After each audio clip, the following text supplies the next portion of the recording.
Dahil sa alaga kong may demensya. Muntik na akong hindi makakauwi ng Pinas at rehas na bakal sana. Ang paglalagyan. I'm working abroad, Ate Vine, dito sa Hong Kong. Nag-aalaga ako ng mag-asawang matatanda na may 3 silang anak. Pero hindi namin kasama sa bahay. Nung ako ay dumating dito sa kanila. Ang dating helper nila ay umabot sa 16 years sa kanila. Kaya alam ko na mabait sila. Kasi hindi naman magtatagal ang dati nilang helper kung hindi sila mabait. Maayos din sila magpasahod. Hindi madamot pagdating sa food. Noong ako ay 6 months pa lang sa kanila, ang matandang lalaki. Kaya isa na lang ang aking alaga. Umabot naman ako sa aking finish contract. At tinanong nila ako kung gusto ko mag-renew. Yes, kailangan para sa pamilya ko. Single mom kasi ako, Ate Vine. Meron akong 3 anak sa Pinas. Habang natagal si Lola ay laging nagkakasakit.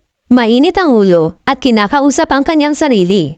Sabi ng mga anak, dahilan daw iyon ng kanyang pagtanda. Kaya pagpasensyahan ko na lang daw. Iyon na nga ang ginagawa ko. Kahit mahirap, sige lang, kasi kailangan, at dahil first time ko dito sa Hong Kong, baka mahirap makahanap ng panibagong amo, lalo na pag-terminate. Hanggang sa isang gabi, sobrang nagwawala. Tuwang pa siya na hindi ko maintindihan. Tapos nagulat na lang ako dumating na ang mga at pinapahuli ako ni Lola. Sa una iyak ako ng iyak kasi wala akong maintindihan. Dinala ako sa presinto at kinausap. Tumali si Lola. Dahil kinuha ko ang pera niya. At may katibayan siya, yung hawak niya. Nakuha daw iyon sa aking kwarto. Kaya nagulat ako. Sabi ko hindi naman napunta si Lola sa room ko.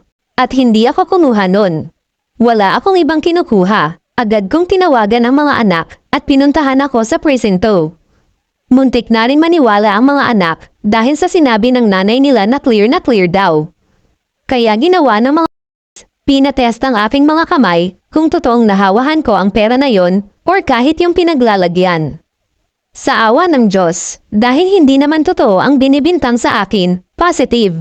Humingi ng sorry ang mga anak at balik bahay na kami. Pero sa takot ko nag-break na ako ng contact. Sabi ko mahirap na dahil pinaniniwalaan nila ang nanay nila.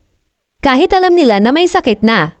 Kaya naghanap ako ng bagong employer. Sa awa ulit ng Diyos. Maayos naman ako ngayon dito. Nag-aalaga ako ng isang bata na makulit. Pero mas okay na ako ngayon.